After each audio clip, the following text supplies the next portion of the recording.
Hola, queridos amigos de Contexto.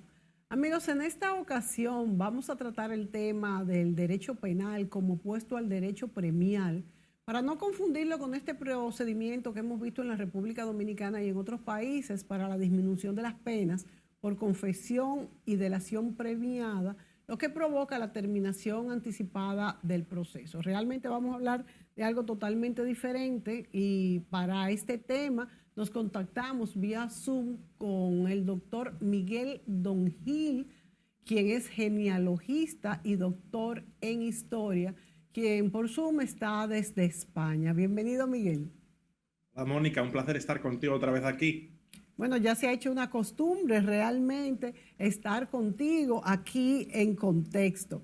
Y como te decía Miguel, no queremos confundir este procedimiento que hemos visto en la República Dominicana y en otros países para la disminución de las penas y por confesión, o sea, de delación premiada, lo que provoca una terminación del proceso anticipado. Entonces, yo creo que debemos iniciar pues explicando la diferencia entre qué es esto que pudiera ser algo del derecho y el derecho premial en sí, que es algo totalmente diferente. Es bueno esta pregunta que tú me haces porque realmente hasta en el ámbito del derecho hay veces que hay un poco de confusión a día de hoy. Entonces nosotros vamos a hablar, como bien has dicho, del derecho premial, Exacto. que es premiar las conductas sobresalientes de las personas, de los ciudadanos, a través de honores. Y hablaremos de los títulos de nobleza, condecoraciones, etcétera. Pero tú bien has dicho que hay veces que en el derecho penal hay ciertas reducciones de la pena. Bien, vamos entonces a distinguir lo que es cada cosa. Yo, por sintetizarlo, digo, el derecho premial, como es recompensar buenas conductas, conductas sobresalientes de los ciudadanos, y en el caso de las monarquías, pues se les conceden títulos de nobleza. Yo digo que lo contrario es el derecho penal, porque el derecho penal no son premios, no es, vamos a decir, aplaudir una buena conducta, sino poner un castigo a una mala conducta. Por eso es lo contrario.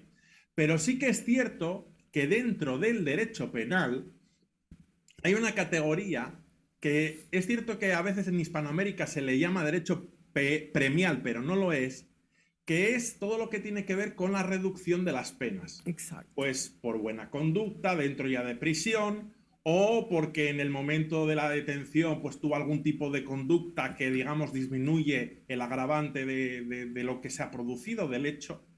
Y esto en realidad, el término que tiene, y tampoco es muy conocido, es el de derecho premial penal, que sería la reducción de la pena. Aunque los juristas, y lo vienen hablando en investigaciones actualmente, dicen que es un poco erróneo decir que la reducción de una pena que sea un premio, porque realmente no lo es.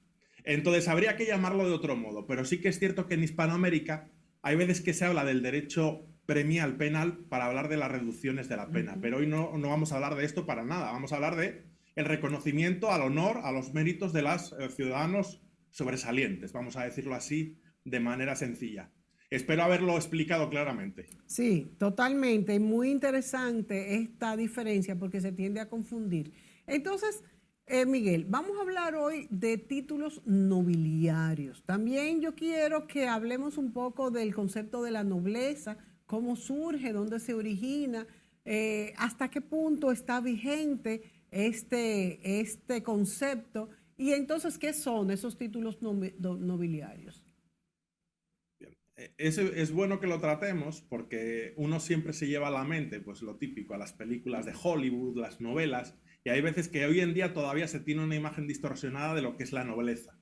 Muchas veces, y lo que le vendrá a la gente a la mente, y sobre todo en países que son repúblicas, que igual conocen más de lejos lo que Claro. es la nobleza, pues si se imaginan al caballero montado a caballo que tiene un montón de terrenos de su propiedad, que tiene un montón de vasallos y cosas así, bueno, eso es una imagen de la Edad Media que nada tiene que ver con la actualidad.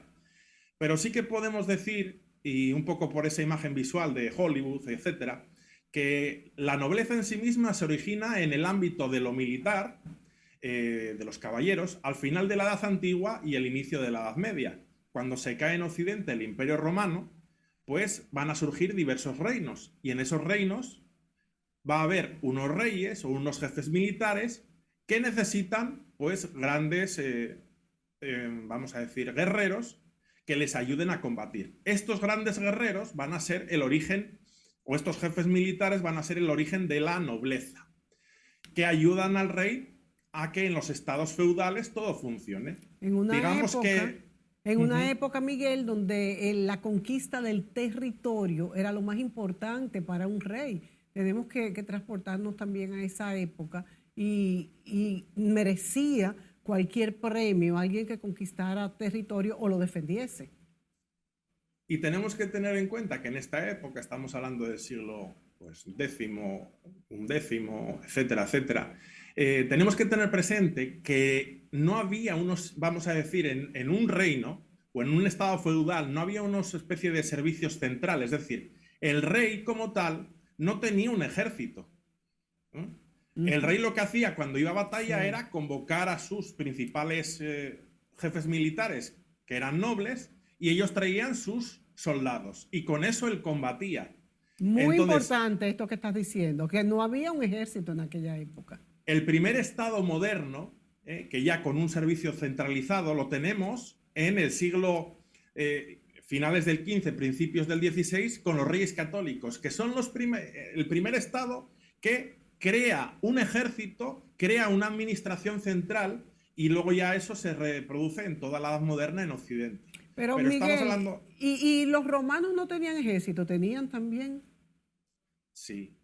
Los romanos lo tenían todo centralizado, pero cuando cae el Imperio Romano, fundamentalmente los pueblos que se van a adueñar de Europa y de Occidente son pueblos germanos. Los pueblos germanos venían de más allá de las fronteras del Imperio Romano, y ellos tenían un componente, vamos a decir, una concepción tribal. Seguían a su jefe, a su caudillo, pero esa concepción de tener una gestión centralizada, una administración, una gestión ordenada, etcétera, no lo tenían. Que es cuando se parte todo con el feudalismo. Eso. Sí. Y viene de todos esos jefes militares germanos que se adueñan del territorio del imperio y lo dividen en trozos, vamos a decirlo así. Sí. Y entonces aquí vamos a tener el origen de la nobleza. ¿Qué pasa? Que tenemos un proceso de muchos siglos, a lo largo de la Edad Moderna ya se empieza a vivir, del siglo XVI al XIX, que aunque la nobleza sigue teniendo territorios, algunos forman parte de la corte del rey, o ocupan cargos de gobierno, o son ministros, etcétera, paulatinamente van a perder su poder, vamos a decir, territorial y económico. ¿Y dónde está ya el gran cambio? Pues el gran cambio lo tenemos en el siglo pasado, en el siglo XX. En el siglo XX, sobre todo a partir de la segunda mitad, a partir de 1950, se va a vivir un proceso en el cual la nobleza va a conservar el privilegio, el honor, pero no va a tener, por ser noble, por tener un título nobiliario, no va a tener ningún tipo de privilegio. Bueno, como excepción, puedo decir que en el caso español, la nobleza tuvo como único privilegio es el que hasta el año, creo que 1983, tenían pasaporte diplomático. Es decir, por ser nobles, se les equiparaba en rango a los embajadores. Pero eso, que era el último privilegio que les quedaba, se les quitó. ¿Qué es lo que tiene la nobleza a día de hoy? Pues el honor de llevar el nombre, que no deja de ser un añadido del nombre. El duque de Villaseca, por ejemplo. Pues es tener ese nombre, que es un gran honor familiar, y poder ponerlo en documentos públicos. Es lo único que tiene, es un mero honor. Entonces conviene tenerlo en cuenta. Pero también, para dar un poco más de riqueza a este contexto, y ya luego hablaremos en el siguiente bloque de los diferentes títulos nobiliarios, de en qué se diferencian y dónde se originan, hay que tener en cuenta que hay que hacer una diferencia entre la nobleza titulada, que son aquellos que poseen un título nobiliario que es concedido por sus méritos por parte de un rey, de lo que es la nobleza no titulada. Entonces, ¿qué es esto de la nobleza no titulada? Son nobles de sangre, pero no tienen un título.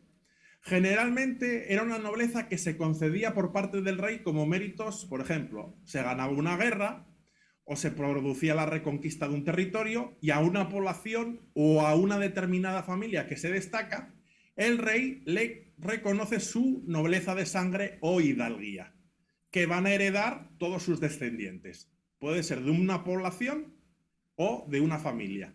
Y esta nobleza no titulada no tiene un título ni de duque, ni de conde, ni de nada, pero tiene nobleza de sangre.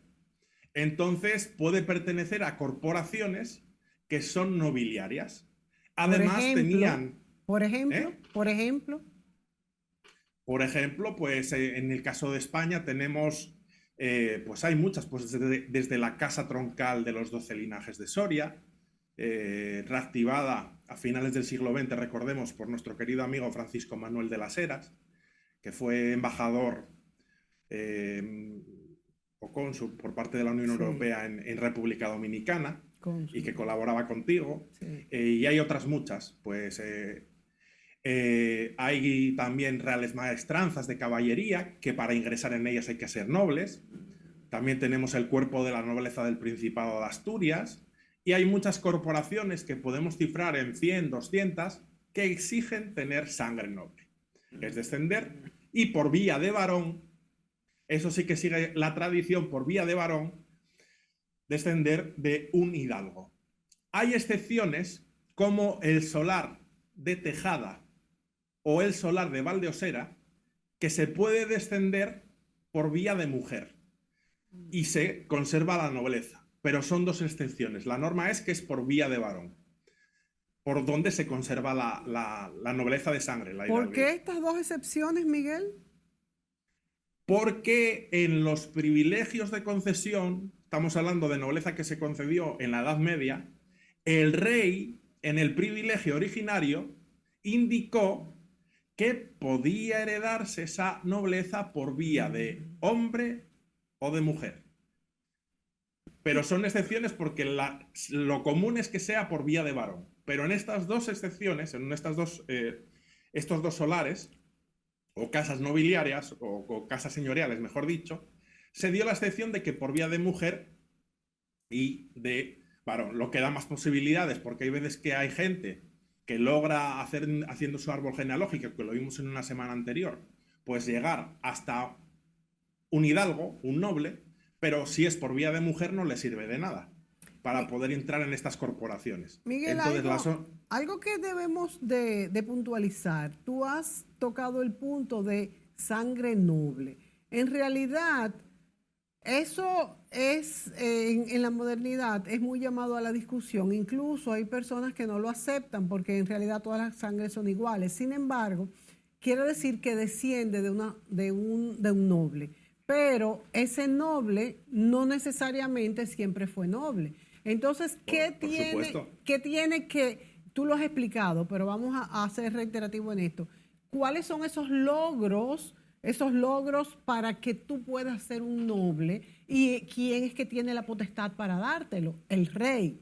Entonces, explica de nuevo esto, porque todavía la gente es un poco difícil ya en la modernidad, donde nosotros que vivimos en democracia, entendamos esto plenamente. Y también quiero que tú hables un poquito de esos títulos nobiliarios, incluso esas monarquías como en España, Inglaterra y otros países, como los ciudadanos encuentran que realmente los representan a todos sus ciudadanos y ustedes pues se sienten orgullosos de ellos y que muchas veces, por ejemplo, en el Caribe, que vivimos una vida más rápida, una vida distinta, lo encontramos incluso, algunas personas lo encuentran incluso anacrónico. Otra pregunta que te quería hacer es si estás viendo tú en el Zoom las gráficas cuando las ponen para que puedas explicar un poco cada una de ellas. Esto te lo pregunto para saber si ¿estás viendo las gráficas? No, no, no, no las estoy viendo. A ver si para el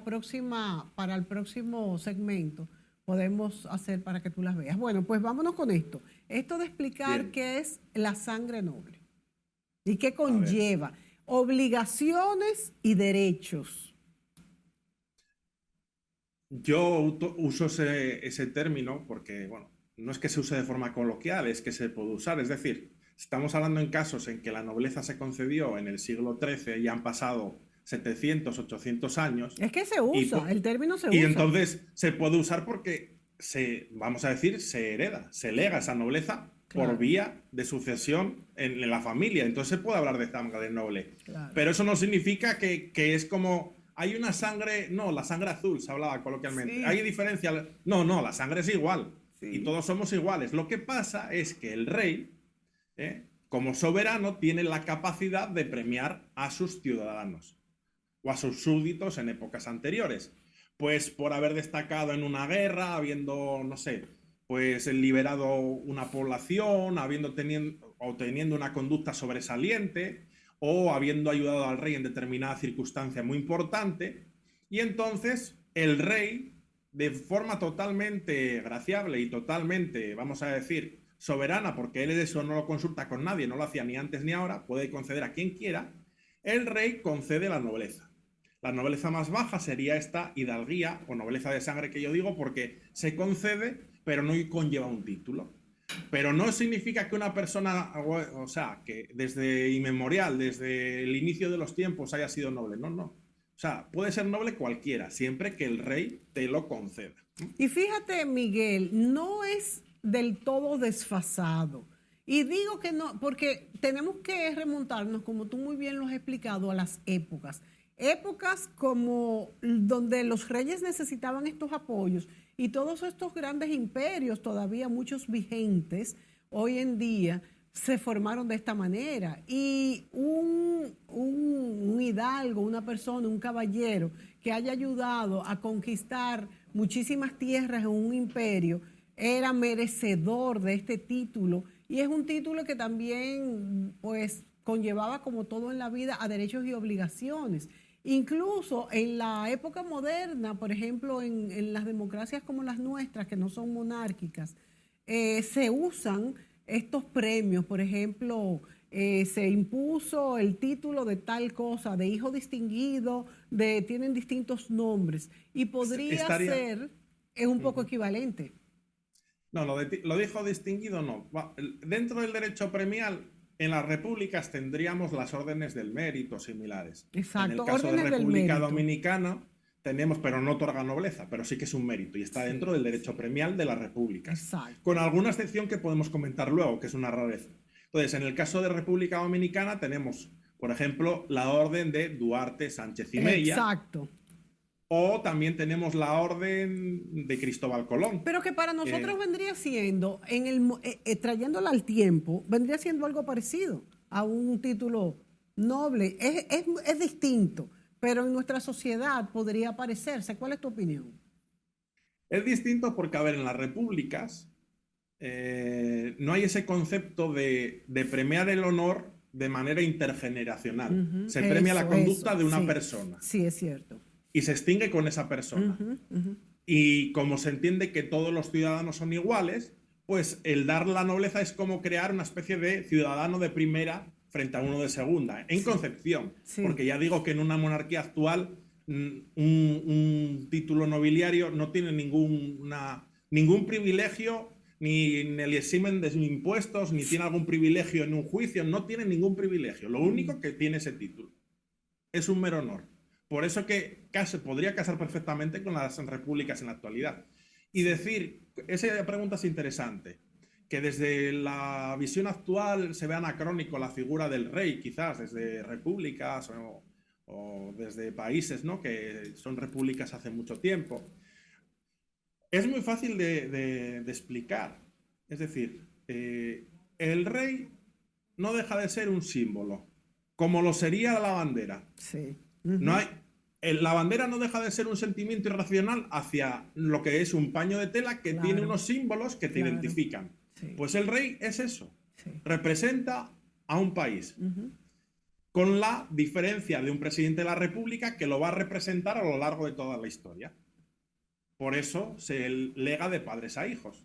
Pero no es otra cosa que un símbolo. Representa al país. Por eso se le debe un honor o se le da un reconocimiento, pero nada más.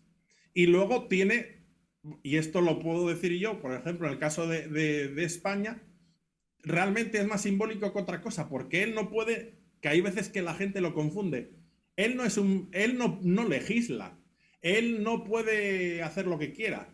El único margen donde puede hacer lo que quiera el rey, por decirlo así coloquialmente, es conceder un título nobiliario, o que es un mérito. A excepción de eso, el rey no decide nada. Lo decide el Parlamento y el presidente del gobierno, que sería como el equivalente al primer ministro, porque el jefe del Estado es el rey. Y fíjate, Miguel, esto que has explicado muy bien, la importancia de los símbolos sociales son determinantes para la cohesión de esa sociedad.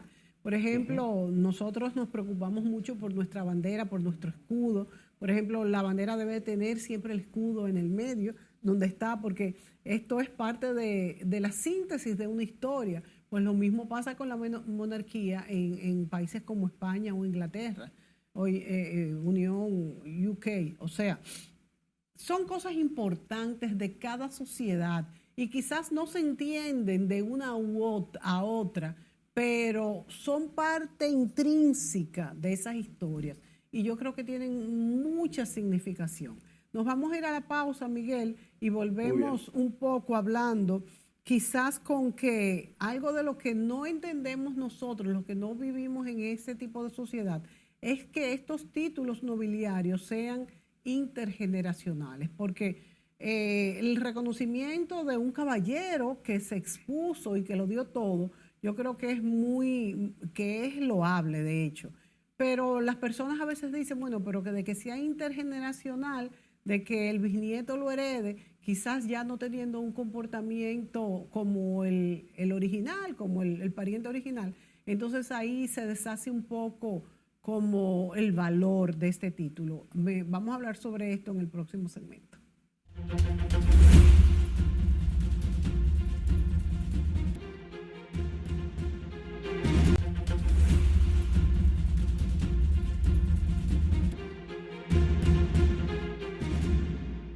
Bueno, Miguel, hablábamos en el segmento anterior, la concepción de ustedes de los países que han tenido esta tradición monárquica, de los títulos que se heredan de generación en generación, ¿no desvirtúa un poquito lo que es ese premio a una? Claro que volvemos a remontarnos a épocas muy antiguas donde un caballero conquistaba un territorio. Aquello ya va más allá de lo que es incluso la propia persona. Ahí como que sea a la familia también se justifica. ¿Cuál es la concepción de ustedes? A ver, el concepto de la nobleza y la nobleza titulada es que se viene a reconocer una conducta sobresaliente, pero vamos a decirlo así de manera coloquial en grado extremo. Vamos a poner un ejemplo. Una conducta tan sobresaliente como, por ejemplo, haber hecho la gran aventura de venir a América y se produce el encuentro de América. Entonces, la familia de Cristóbal Colón le ha dado a la corona la posibilidad de poder llegar y hacer que la corona tenga un territorio que es inmenso. Entonces, es tan grande el mérito que eso se reconoce para toda la vida de ese descubridor y para sus descendientes. Así, de manera histórica, el duque de Veragua en la actualidad es un descendiente directo de Cristóbal Colón y se preserva en el tiempo. Y es esa concepción. También hay que decir que el rey puede conceder un título nobiliario solo de manera vitalicia, si lo considera oportuno. Hay veces que porque lo considera oportuno y hay otras veces que cuando se comunica el peticionario, a la persona, para decirlo más sencillamente, a la persona que lo va a recibir, que se le va a conceder, la persona de motu propio prefiere que solo sea para él y que no sea para sus descendientes. Entonces se hace esta opción. Pero como digo, de manera normal se suele dar de manera hereditaria. Y en la actualidad se premiarían conductas muy sobresalientes, pero en el ámbito, pues, por ejemplo, de la cultura, de las artes, del deporte. Por ejemplo, los últimos títulos nobiliarios que concedió Juan Carlos I, porque Felipe VI, el rey actual en España, no ha concedido ninguno. De los últimos que concedió uno fue a Vicente del Bosque, que fue el seleccionador nacional que en 2010 consiguió el Mundial de Fútbol. Entonces, eso dio una proyección internacional tan importante a España que Juan Carlos I le dio el marquesado del Bosque. O otro título que concedió, más o menos en la misma época, fue el marquesado de Vargas Llosa, por toda la gran trayectoria que Vargas Llosa a nivel literario, habiendo conseguido el premio Príncipe de Asturias y otros grandes premios, pues a toda su trayectoria se le da ese reconocimiento. Y entonces, lo dicho, por un sobresaliente mérito se concede de manera intergeneracional, y la única forma en la que, y así metemos otro concepto que es interesante, es que una vez que la persona fallece, la sucesión no es automática. Los hijos, o si no hay hijos, sobrinos, etcétera, etcétera, tienen que hacer un trámite ante el Ministerio de Justicia donde solicitan, pues, asumir el título. Si se les reconoce que tienen el derecho, pues pagan una tasa y ya se les expide la nueva carta de sucesión, ¿no? Pero no es automática la sucesión. O sea que tiene que haber cierto derecho, pero es derecho de sangre, de parentesco. Sí. Y en el caso de que haya varios que quieran suceder, pues se va a mirar quién es a nivel genealógico el más cercano. Sí. En el caso de que, por ejemplo, la persona no haya tenido hijos, pues hay que ver los sobrinos, etcétera, etcétera. Y hay veces hay casos en que hay varias personas litigando por querer suceder a un título. Y eso se da. Entonces, y hay casos en que no hay nadie en la familia, bien porque lo desconozcan, por olvido o por lo que sea, y el título que sigue existiendo a nivel jurídico, pero queda sin sucesor. Entonces es cuando hay la opción, pasados los años, de que alguien de la familia, sabiendo que el título está vacante, pueda rehabilitarlo. Y entonces hace un trámite ante el Ministerio de Justicia. ¿Qué pasa? Que la rehabilitación se podía, y esto era muy interesante, porque se podía hacer históricamente, aunque hubiesen pasado de la vacante hasta, por ejemplo, 2 siglos, lo que uno quiera. Entonces, uno haciendo una investigación genealógica podía llegar a que era descendiente de tal título y saber que ese título está vacante. Entonces podía tramitarlo. Hoy en día, y esto es bastante reciente, como hace 20 años, se aprobó el que un título solo se puede rehabilitar si no han pasado más de 40 años de que entró en caducidad, vamos a decirlo, o quedó vacante. Quedó vacante. Entonces, digamos que por esta vía, si han pasado más de 40 años, pues ya uno no podría, aunque esté un título vacante, no podría acceder a él. Sería una limitación. Y salvo que tú tengas alguna pregunta ahora que me quieras lanzar. Sí, me gustaría preguntarte de nuevo, Miguel, los tipos de nobleza. Ya dijimos que son titulada y no titulada. Entonces, después vienen las categorías y creo que ahí corresponden la imagen que tenemos de las distintas coronas, ¿verdad? Sí. Vamos a ir de los títulos nobiliarios, vamos a ir del más importante al menos importante. Vamos a partir de la base que el título de príncipe, que algunos tenemos en la mente, como tal, no es un título nobiliario porque, por ejemplo, en el caso de España solo se otorga al heredero al trono. Hay otras monarquías, como es la inglesa, que igual, o sea, el título de príncipe lo tienen todos los miembros de la familia real. En este caso no. En el caso de España es solo el heredero del trono. Entonces no entraría como tal en la categoría de título nobiliario. Sí. Entonces, el título nobiliario más importante sería el de duque. Y el título de duque, en origen, pues viene de una palabra, un término militar, el de dux en latín, que viene a significar aquel que guiaba, que dirigía en el ejército. Entonces, de este término dux deriva el término duque y es el título nobiliario más importante. Y en la Edad Media pues tendrían grandes territorios que ellos gestionarían, etc. Hoy en día no tienen nada, pero es el título más importante. El siguiente título, ya vamos bajando, en importancia sería el de marqués, que es heredero del término que viene del Imperio Romano, porque el marqués era el jefe militar que gestionaba la marca. Y la marca era un territorio, era un fragmento en la frontera del imperio. Y de esta marca, el marqués pues era el responsable de gobernarlo y de proteger esa parte de la frontera.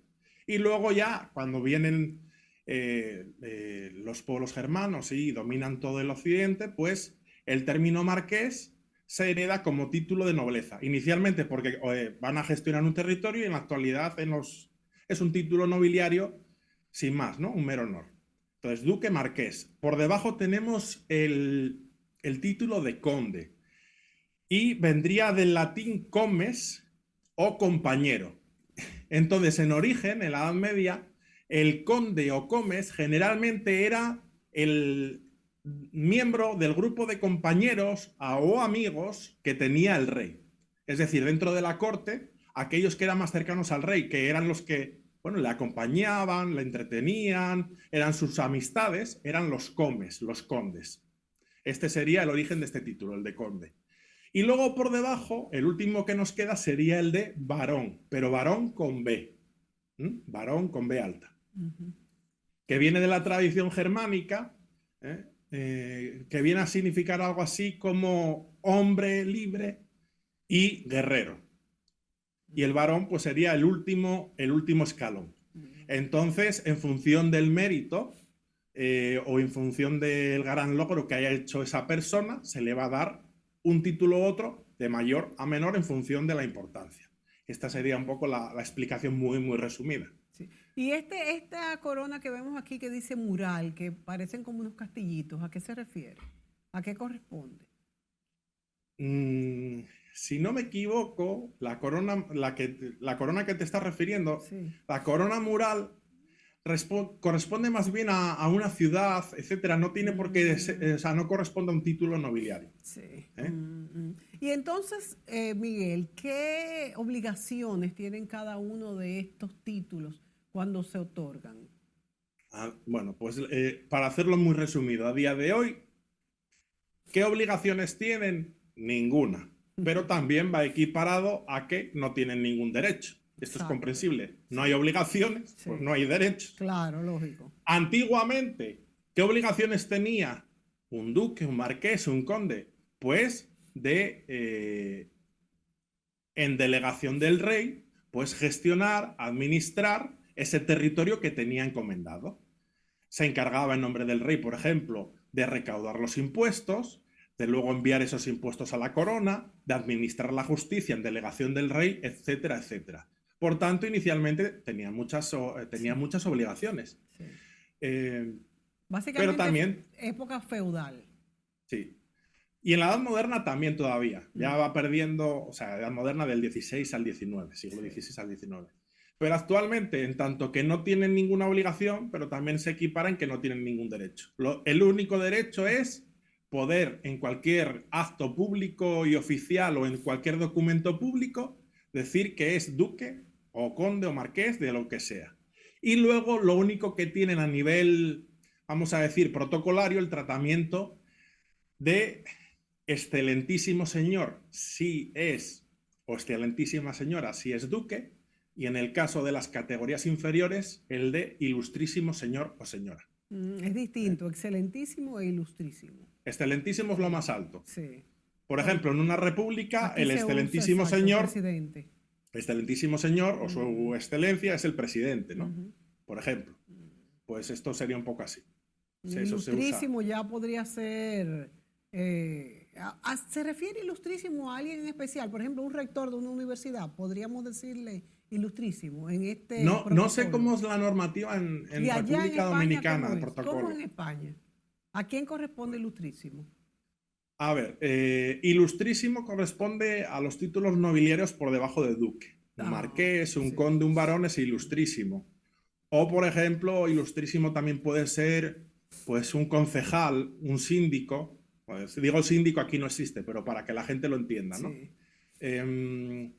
Excelentísimo señor, que es lo más alto, pues el presidente del gobierno es excelentísimo señor, los ministros son excelentísimos señores, y y así, en función de la categoría. Una pregunta, Miguel. Los títulos comprados que se usan en Europa, se compran los títulos. ¿A qué se debe que los títulos puedan ser comprados? ¿Y quién puede comprarlos? Te agradezco esta pregunta, que creo que no la tenía aquí en el listado, pero es interesante. A ver, realmente un título nobiliario no se puede comprar. Mm, Entonces, aquí habría que ver de qué estamos hablando. Sí. A ver, hay una excepción que sería lo más similar a comprar, que es que hay todavía, porque en Inglaterra la monarquía no ha tenido tantos vaivenes como en el caso de España, y es una monarquía que siempre ha gobernado durante muchos siglos, sobre todo en lo que tiene que ver con las tierras escocesas. Puede haber algún caso en Irlanda, pero sobre todo en Escocia, que sí que hay una categoría que es la de señor que va anejado a un título, a un territorio. Entonces, hay ciertos territorios que aún hoy en día, si una parcela de terreno grande, vamos a decirlo así, ¿no? Si tú lo compras, el tener en propiedad esa jurisdicción lleva aparejado el título de señor de cómo se llama esa finca. Sí. Y sería como como esa nobleza feudal todavía, es como un resquicio raro. Entonces sí podríamos decir que excepcionalmente pues se podría comprar, pero no. Generalmente cuando la gente habla de comprar, pues son casos, a ver, no sé, hay páginas web que te dicen que puedes comprar un título, realmente eso son cosas comerciales que realmente no estás comprando un título, igual lo que te venden es como una marca registrada, una cosa rara, pero realmente los títulos no se pueden comprar. Otra cosa es que en la historia, de esto, los reinos, etcétera, haya habido casos en que por necesidades de la corona haya habido una persona o una familia que haya tenido mucho dinero y que haya ayudado a la corona, pues en el caso de una bancarrota, que el Estado no tiene dinero y entonces ha ayudado donando dinero a la corona. Puede ser que el rey, en agradecimiento, le haya dado un título, pero no sería como tal, a ver, ¿cuánto cuesta que yo te doy el dinero? No sería así. No Pero sería una sí que es venta. cierto, sí. Miguel, háblame. Entonces, Me gustaría que me hablaras un poco de la Santa Sede. Tengo entendido que también hay títulos en la Santa Sede, así como existen en la nobleza. ¿Cuáles son las categorías? bueno, el caso de la Santa Sede es curioso porque conforme al derecho canónico y a la normativa de la Ciudad de Estado del Vaticano no se han abolido, el, el Papa como soberano, porque podemos decir que aún en la actualidad el Papa es la única monarquía absoluta que queda en la tierra. Porque recordemos que al Papa se le elige, sí, por los cardenales, pero una vez que es elegido, Sí. él puede tomar cualquier decisión sin que nadie le pueda, digamos, no hay, o sea, en la Santa Sede no hay ningún cardenal ni ningún consejo que pueda limitar sus decisiones. Entonces es un monarca absoluto, es la única monarquía absoluta que queda. Entonces, el Papa puede otorgar títulos. A ver, hay órdenes hay órdenes la orden de San Silvestre, etcétera, etcétera, que son como las órdenes al mérito que se dan, por ejemplo, en República Dominicana, pero que cuando te las da el Papa, como en una monarquía, llevan aparejadas esa orden nobleza. Y luego el Papa, lo que pasa que creo que el último Papa que los otorgó fue Pablo VI, en el siglo pasado, en el siglo XX, el Papa puede conceder títulos de nobleza. Generalmente los títulos que concedía el Papa son de conde. Entonces, ¿y los dejó de conceder los papas? No sé. O sea, no sé el motivo exacto, porque realmente los podría conceder aún en la actualidad. Y luego está el caso curioso que ese título, que en origen es de la Santa Sede, luego uno, si lo quiere ostentar en España, podría ostentarlo porque haciendo un trámite en el Ministerio de Justicia, pues el Estado reconoce que ese título es válido, es legítimo, expedido por un soberano y lo reconoce como título español, vamos a decir, o lo equipara a título español, por un proceso de reconocimiento. Y luego un caso que es muy raro y hasta para explicarlo es complejo, es el siguiente, que es la República de San Marino de la que hemos hablado en contexto. Sí. Yo comento como la República de San Marino es la república más antigua, porque es de los primeros siglos de esta era, y cómo se mantiene como un Estado soberano que tiene un territorio mínimo, está en Italia, y bueno, cuando la unificación italiana, había un montón de territorios, de principados, de estados, todos se unieron a excepción de San Marino, que lo dejaron. En parte porque, yo expliqué en su día, San Marino ayudó a los líderes en pro de la unidad de Italia, los ayudó en algún caso en que fueron perseguidos. Entonces, como reconocimiento, un agradecimiento, cuando se hace la unificación de Italia, se les permite seguir existiendo como república, Estado soberano hasta la actualidad. Y tiene la rareza San Marino de que hasta hace 2 décadas o 3 décadas venía concediendo títulos nobiliarios. Quizás en parte como una vía ya de que el país tiene, digamos, tan poco territorio y tiene vamos a decir, tantas limitaciones, pues hay veces que por ayudas de empresarios o de personas, etcétera, pues les daban un título de nobleza. Pero aquí está la duda de, ¿una república puede conceder un título de nobleza? Hombre, muy lógico no es, sí. Pero una república tiene el fons honorum. Como Estado soberano es la fuente, el fons honorum, que es en un término latino, es la fuente de honor. Entonces, puede dar condecoraciones y otros méritos. Lo que pasa es que los títulos nobiliarios son, vamos a decir, propios de la monarquía, no de una república. Pero en el caso de San Marino, que ya es un poco excepcional hasta en su existencia, pues ha concedido títulos nobiliarios. Lo que pasa es que en las últimas 2-3 décadas, quizás porque intentan equiparse bastante en el funcionamiento a Italia, pues consideraron que ya no, como que era un poco anacrónico, raro, y lo han dejado de hacer. Pero sí. La verdad es que San Marino es un caso bien particular porque es un territorio rodeado, de hecho, de otros territorios. Yo pensé, no sé por qué, que San Marino tocaba la costa, pero parece que no. San Marino está muy cerca de la costa, porque pero yo creo que yo fui en un crucero. Sí, me lo dijiste. Ajá, ¿verdad? A San Marino, que es algo espectacular, unos así como unas casitas, apartamenticos de muchos colores, pero es que yo lo recuerdo en costa. Yo lo recuerdo en costa. Pero parece que está muy cerquita. Es que está tan cerca que yo creo que está de la costa, como hablo de memoria, igual me confundo, como está a unos 10 kilómetros. Sí, parece muy cerquita. La verdad que es paradisíaco. San Marino es paradisíaco y es un caso único en el mundo, como bien dice Miguel Don Gil. Miguel, pues vámonos a la pausa y vamos a hablar un poco sobre títulos nobiliarios en la República Dominicana. ¿Existe esto? Volvemos de inmediato.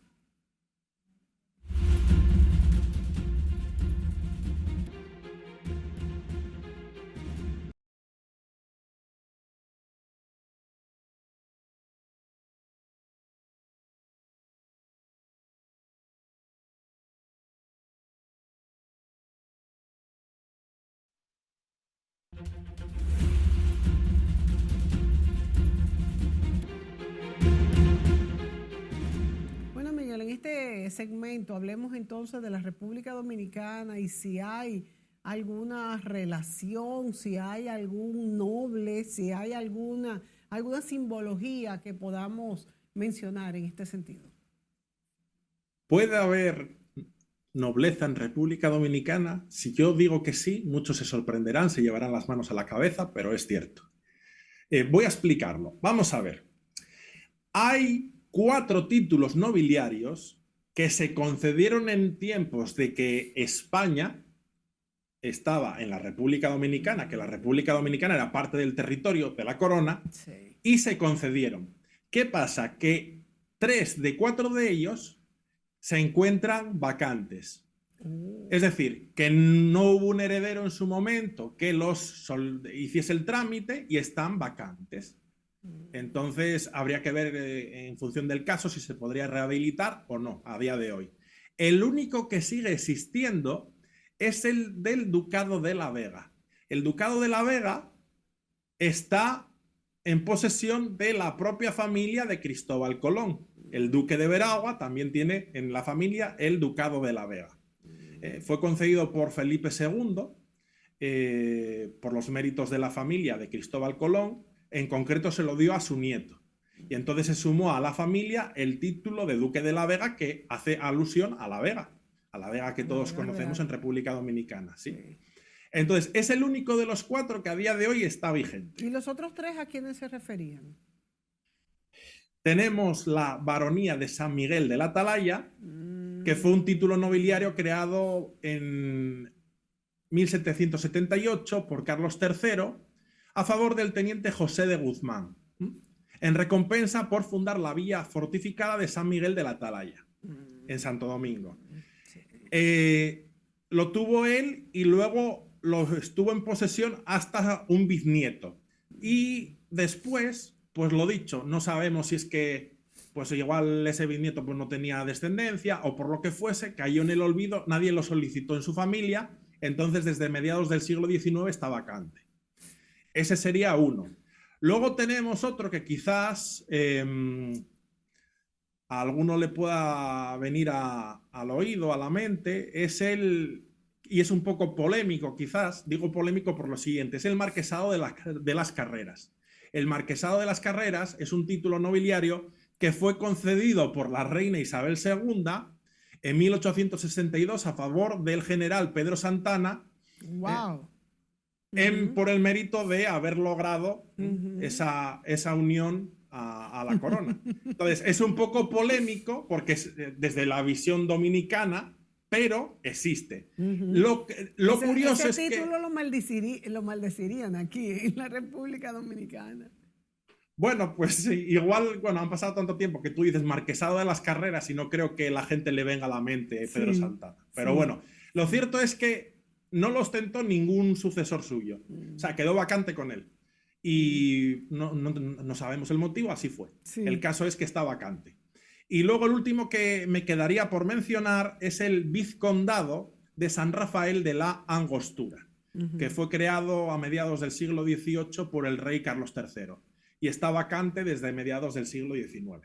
Entonces, por eso digo que en realidad hay títulos nobiliarios que fueron concedidos a dominicanos y que luego, después de la independencia, pues lógicamente tienen el derecho a esa sucesión, lo que pasa que 3 han quedado vacantes. Pero luego, aparte de esto, hay otra opción, y es que la pregunta, ¿un dominicano puede reunir los méritos sobresalientes como para ser premiado por un rey, por ejemplo en Europa, como duque, marqués o lo que sea? Pues sí. Porque hay que decir que un rey puede premiar a sus súbditos por una trayectoria excelente, pero también puede premiar a un extranjero si tiene méritos que tienen que ver un poco con un arraigo, un vínculo en el país. Entonces, a pesar de que esa persona no sea en origen nacional, se le puede premiar, no hay límite en ese sentido. Entonces, un dominicano podría reunir méritos excepcionales que hiciesen que, yo qué sé, el Reino Unido, España, Noruega, etcétera, le concediesen. Y hay que decir que aunque la Constitución de la República Dominicana en el artículo 100 indica que no se le puede conceder un título de nobleza ni distinción hereditaria que supongan privilegio o quebrante la igualdad de todos los dominicanos, según lo que yo he explicado ahora, es comprensible de que lo pueden ostentar, porque los títulos nobiliarios hoy en día no suponen desigualdad entre los ciudadanos, porque no conllevan ningún privilegio. Sí, entonces, hoy en día un dominicano puede tener un título nobiliario en este sentido. Y luego habría... dale. Y luego habría la última opción, que quizás es más fácil, y la voy a explicar ahora, que es esta nobleza que no lleva título, que es la más baja que expliqué antes, que es descender por vía de varón de un hidalgo, lo que hablábamos antes, la nobleza de sangre, coloquialmente, pues si una persona hace su árbol genealógico en República Dominicana y desciende de un hidalgo, puede solicitar el ingreso en estas corporaciones nobiliarias que existen en España. O la excepción del solar de Valdeosera y el de Tejada, que puede ser por vía de hombre o de mujer.